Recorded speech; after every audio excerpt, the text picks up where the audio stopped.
تو عرب تاجر جب اپنے تجارتی سفروں میں مختلف لوگوں سے ملتے تو اسی طرح بعض عربوں نے یہودیوں سے اس قصے کو سنا اور اس کے بعض حصے سنے، تو ان کے ذہن میں حضرت یوسف کا نام تھا.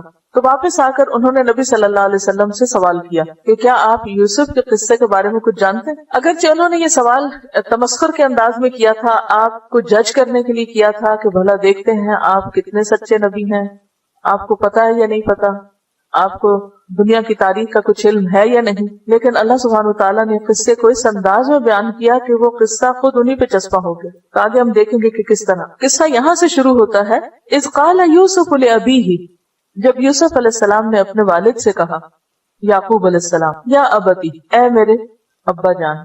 ابتی پیار سے کہنے کا لفظ، یا ابتی. ویسے تو ہوتا ہے نا یا ابی، تو یا کی بجائے تا اضافت کے لیے یا کو ہٹا دیا گیا، لاڈ سے کہہ رہے ہیں. انی رأیت 11 کوکبا، بے شک میں نے 11 ستارے دیکھے. احد 1، 10 10، کوکب ستارے، میں نے 11 ستارے دیکھے. والشمس اور سورج، والقمر اور چاند. رأیتہم، میں نے دیکھا ہے ان کو، لی ساجدین، کہ وہ میرے لیے سجدہ کر رہے ہیں، میرے آگے جھکے ہوئے ہیں. تو یوسف علیہ السلام حضرت یعقوب کے بیٹے تھے. ان کا زمانہ 19ویں صدی قبل مسیح کا ہے، یعنی عیسیٰ علیہ السلام سے تقریباً 1800 سال پہلے آئے. آپ اور آپ کے والدین جب یہ قصہ شروع ہوا اس وقت فلسطین میں رہتے تھے، موجودہ فلسطین میں، کنعان کے علاقے میں. ان کے ایک اور بھائی تھے بنیامین. یہ دونوں بھائی ایک ماں سے تھے، جبکہ باقی بھائی دوسری ماں سے تھے. کل 12 بھائی تھے، یوسف، بنیامین اور باقی 10. تو اذ قال یوسف لابیہ، جب یوسف نے اپنے باپ سے کہا، یا ابتی، اے ابا جان، انی رأیت 11 کوکبا، کہ میں نے 11 ستارے دیکھے ہیں. والشمس والقمر رأیتہم لی ساجدین، اور سورج اور چاند میرے لیے سجدہ کر رہے ہیں. اور سورج اور چاند سے مراد باپ اور ماں ہیں، اور 11 ستاروں سے مراد 11 بھائی ہیں ان کے.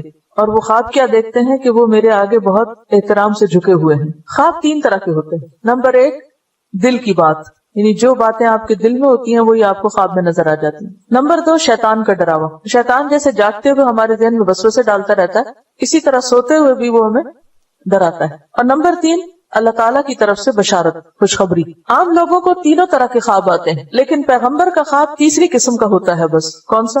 اللہ کی طرف سے بشارت. اور یہ جو اللہ کی طرف سے بشارت ہے، اس کے بارے میں حدیث میں آتا ہے، نبی صلی اللہ علیہ وسلم نے فرمایا، الرؤیا الصالحة جزء من 46 جزءا من النبوة.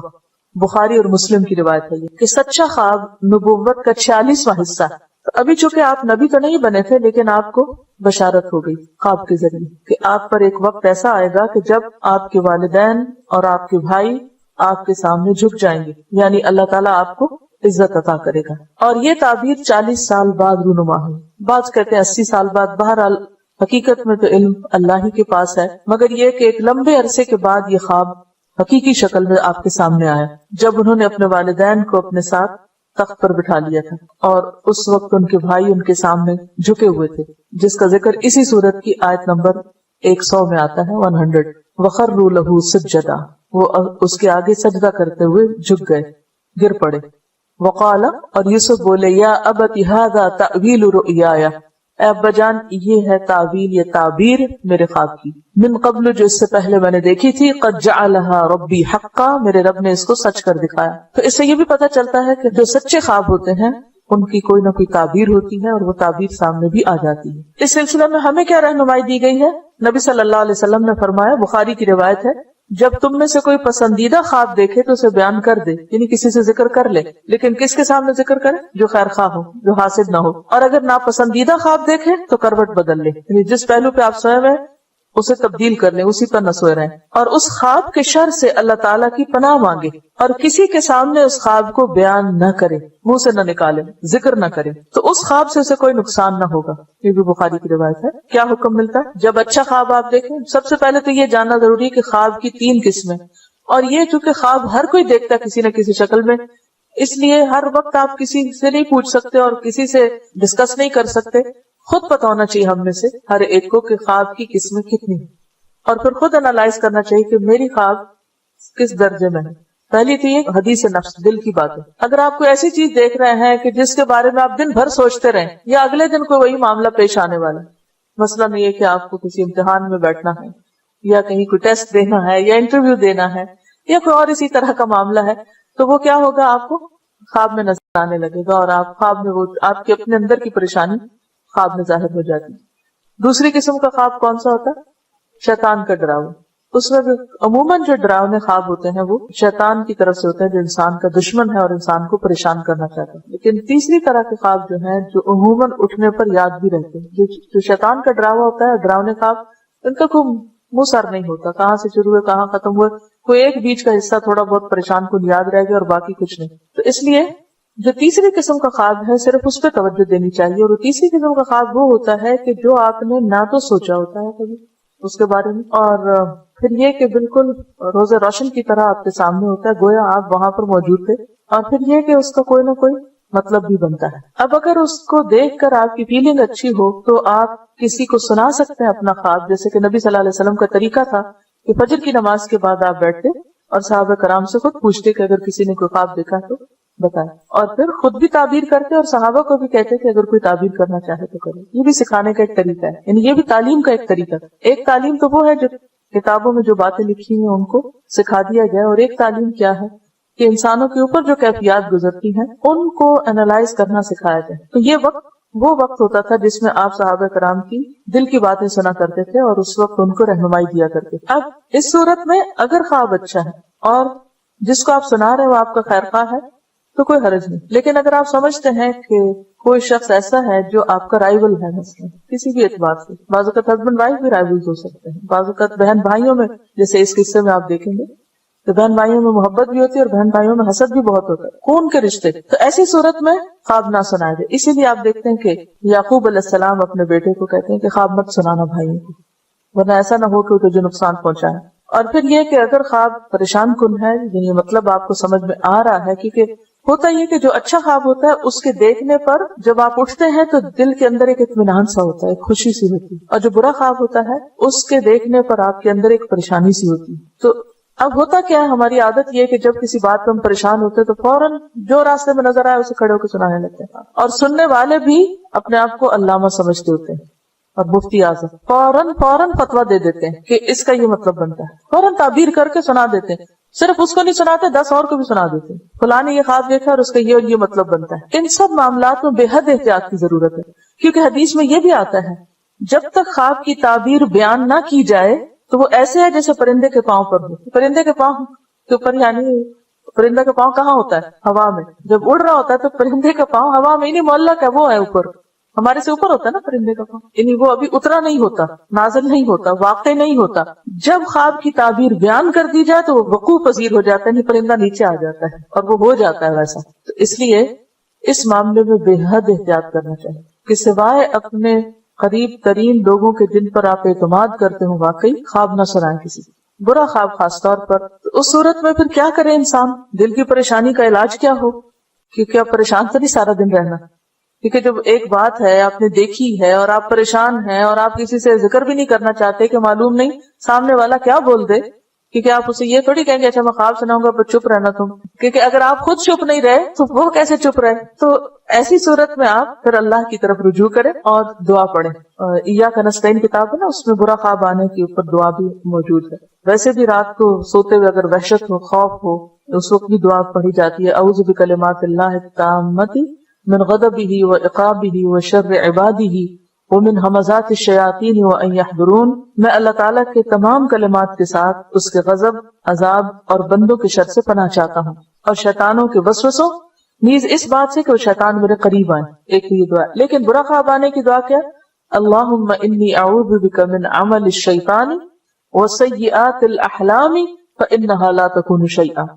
اے اللہ میں اپنے آپ کو تیری پناہ میں دیتا ہوں شیطان کے عمل سے اور برے خوابوں سے, کیونکہ وہ کوئی حقیقت نہیں رکھتے. یعنی انسان ان کو خود نگیٹ کرے کہ اللہ اگر کوئی چیز ایسی ہے بھی تو میری حفاظت کر, ورنہ یہ ہے کہ میرے دل سے اس کا خیال چلا جائے, کیونکہ خواب تو خواب ہی ہے نا, خیال ہے, ابھی اس کی حقیقت تو نہیں جب تک کہ وہ واقع نہ ہو جائے. اسی طرح ایک اور دعا بھی ہے, اعوذ بکلمات اللہ التامات التی لا یجاوزہن بر ولا فاجر من شر ما ينزل من السماء وما يعرج فيها ومن شر ما ذرأ في الارض وما يخرج منها ومن شر فتن الليل وفتن النهار ومن شر طوارق الليل والنهار الا طارقا يطرق بخير یا رحمان.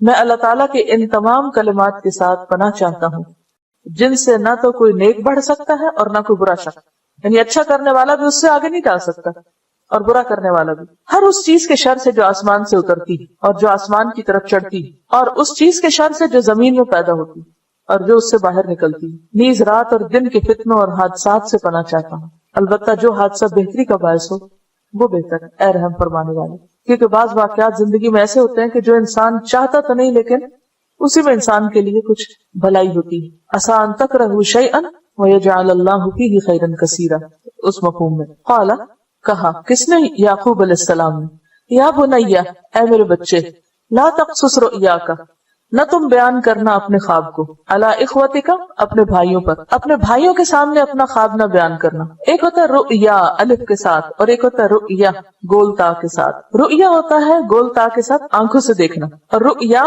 خواب میں دیکھنا، خواب بھی دیکھا ہی جاتا ہے، دونوں رآ سے ہیں۔ لا تقصص رؤیاک، اے میرے بچے اپنا خواب بیان نہ کرنا، علی اخوتک، اپنے بھائیوں پر، اس کا ذکر نہ کرنا۔ فیکیدوا لک کیدا، تو وہ تیرے خلاف کوئی چال چلیں گے نقصان پہنچانے کے لیے، کیونکہ وہ ان سے حسد رکھتے۔ اور والدین کو یہ بات سمجھ میں آ جاتی ہے جب ایک بچے کے ساتھ دوسرے بچے زیادتی کر رہے ہوتے ہیں، تو اسی علم کی بنا پر یعقوب علیہ السلام نے یوسف کو نصیحت کی۔ ان الشیطان للانسان عدو مبین، بے شک شیطان انسان کا کھلا دشمن ہے۔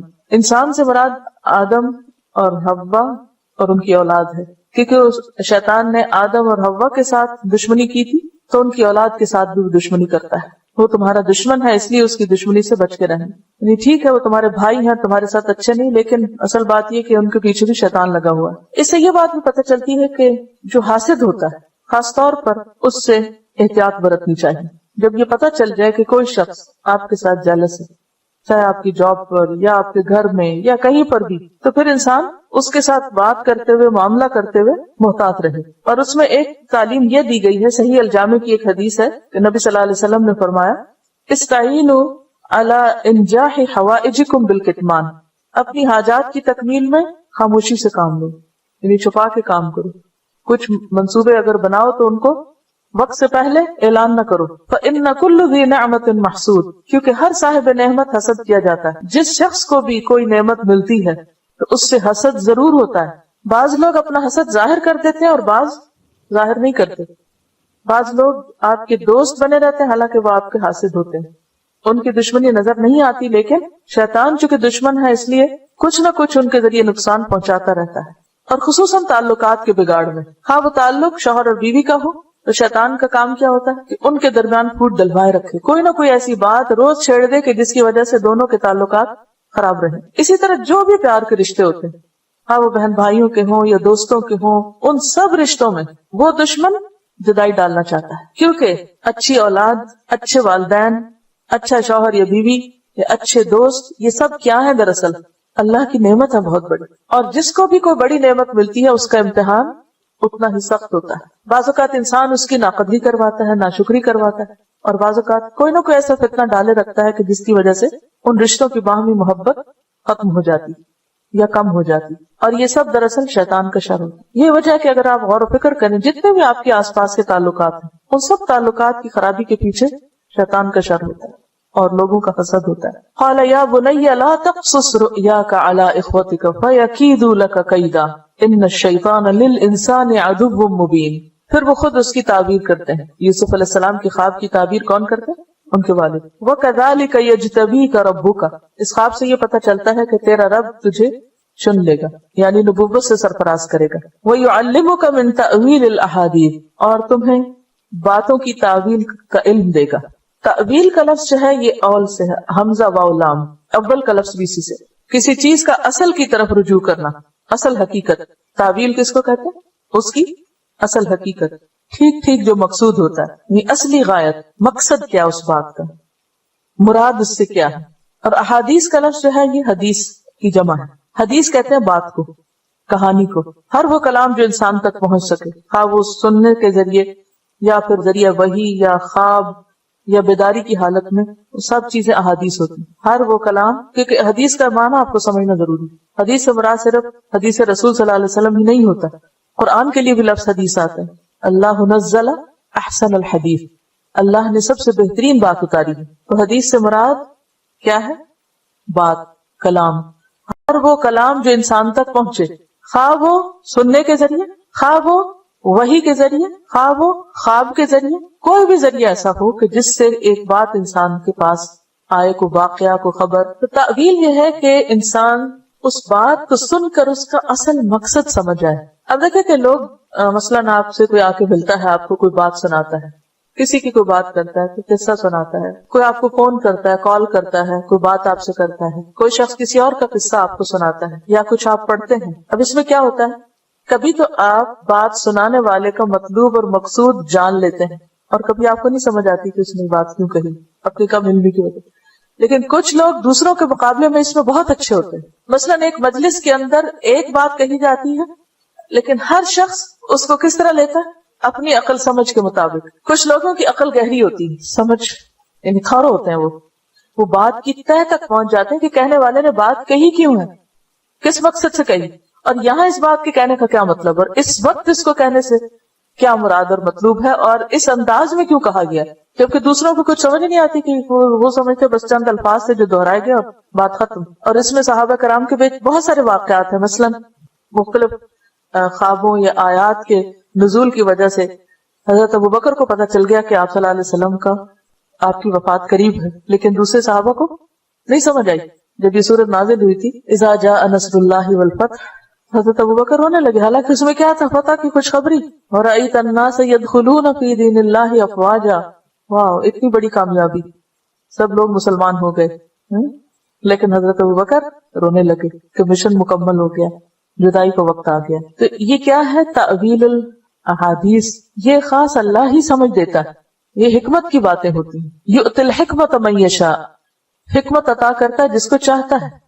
ومن یؤت الحکمت فقد اوتی خیرا کثیرا، اور جس کو حکمت اور دانائی مل جائے اس کو بہت بڑی خیر مل جاتی. اور بعض اوقات آپ نے دیکھا ہوگا کہ جن لوگوں کو ایسی سمجھ ملی ہوتی ہے، اگر اس کو ڈائریکشن نہ ملے تو ان کی زندگی میزریبل بھی ہو جاتی ہے، کیونکہ وہ اوپر کی سطح سے نیچے چیزوں کو دیکھ رہے ہوتے ہیں، ظاہر سے باطن کی طرف جا رہے. تو غیب کا علم نہیں ہوتا، اسے مکس نہ کیجیے. مثلا حضرت ابو ہریرہ رضی اللہ تعالیٰ عنہ ایک دفعہ بہت شدید ان کو بھوک لگی تو وہ کھڑے ہو گئے کہیں اور انہوں نے حضرت ابوبکر سے کچھ پوچھا، حضرت عمر سے کچھ پوچھا، لیکن کسی نے ان کی بات نہ سمجھی. تو اتنے میں حضور صلی اللہ علیہ وسلم گزرے، ان سے بھی انہوں نے وہی بات پوچھی، وہ کوئی مسئلہ پوچھ رہے تھے تو ان کو فوراً سمجھ آ گئی. ان کا کہ تمہیں بھوک لگی، آؤ میرے ساتھ. اب یہ دوسروں کو کیوں نہیں سمجھ آتی؟ جو کچھ لوگوں کو سمجھ آ جاتی ہے کہ دوسرا کیا چاہ رہا ہے. انٹرسٹ کی بات بھی ہوتی ہے، کچھ لوگوں میں انٹرسٹ زیادہ ہوتا ہے، کچھ کو نہیں ہوتا. کچھ لوگ انسانوں کے زیادہ خیر خواہ ہوتے ہیں تو ان کی اس خوبی کی وجہ سے ان کو اور زیادہ حکمت عطا کر دیتا ہے. تو جس کے اندر اخلاص ہوتا ہے، سنسیئرٹی ہوتی ہے، تڑپ ہوتی ہے لوگوں کے لیے، کچھ کرنے کا جذبہ ہوتا ہے، اللہ تعالیٰ ان کو یہ دولت عطا کر دیتے. ان کے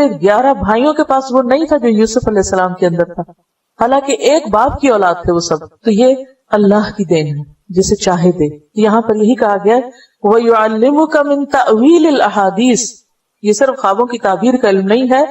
حدیث کی وضاحت اسی لیے میں نے کی کہ ہر وہ کلام جو انسان تک پہنچے، ہر وہ بات جو آپ تک پہنچے وہ احادیث ہوتی ہیں. اور تعویل کیا، اس بات کی تہ تک پہنچنا کہ کہنے والے نے کس مقصد سے کہی ہے، کس چیز کی طرف اشارہ ہے. تو جب انسان علم حاصل کرتا ہے، اللہ سے تعلق رکھتا ہے، اس کے اندر اخلاص ہوتی ہے، سنسیئرٹی ہوتی ہے، تو اس کے اندر ایک روشنی آتی ہے. اس روشنی میں وہ بہت کچھ دیکھتا ہے. ہم نے دیکھا ہوگا کہ بعض اوقات آپ کسی شخص سے بات کرتے تو یوں محسوس ہوتا ہے جیسے وہ آپ کی بات سمجھ رہا ہے، اور کچھ لوگوں سے آپ سر پھوڑ بیٹھے، وہ نہیں سمجھتے کہ آپ کیا کہنا چاہ رہے ہیں. وہ اس کو کچھ اور ہی رنگ دیتے جائیں گے، کسی اور ہی طرف لے جاتے جائیں گے. حالانکہ بعض اوقات تو بہت بڑی بڑی ڈگریاں بھی رکھتے ہیں، پھر بھی نہیں سمجھ ہوتی. بس وہ اس اپنے مخصوص فیلڈ میں تو بہت کچھ جانتے ہیں، اس کے علاوہ کچھ نہیں جانتے. تو یہ دراصل اللہ کی دین ہوتی ہے، اللہ کی عطا ہوتی ہے. تو اسی لیے وہ فرماتے ہیں وَيُعَلِّمُكَ مِن تَأْوِيلِ الْأَحَادِيثِ، وہ تجھے سکھائے گا باتوں کی تہ تک پہنچنا. وَيُتِمُّ نِعْمَتَهُ، اور وہ تمام کرے گا اپنی نعمت کو، اور نعمت سے مراد یہاں نبوت ہے. عَلَيْكَ، تجھ پر، وَعَلَىٰ آلِ يَعْقُوبَ، اور آل یعقوب پر، یعقوب علیہ السلام کی اولاد پر بھی. کما اتمہا، جیسے اس نے تمام کیا، علی ابویک، تیرے والدین پر، من قبل، اس سے پہلے، ابراہیم و اسحاق، ابراہیم اور اسحاق پر. یعنی جس طرح اللہ نے ابراہیم اور اسحاق علیہ السلام کو اس نعمت سے نوازا تھا، اسی طرح اللہ تجھے بھی اس نعمت سے نوازے گا. یعنی کون سی نعمت؟ نبوت کی نعمت. ان ربک علیم حکیم، بے شک تیرا رب علم والا ہے، حکمت والا ہے. یعنی خوب علم رکھتا ہے، خوب حکمت والا، خوب جانتا ہے کہ نبوت کا مستحق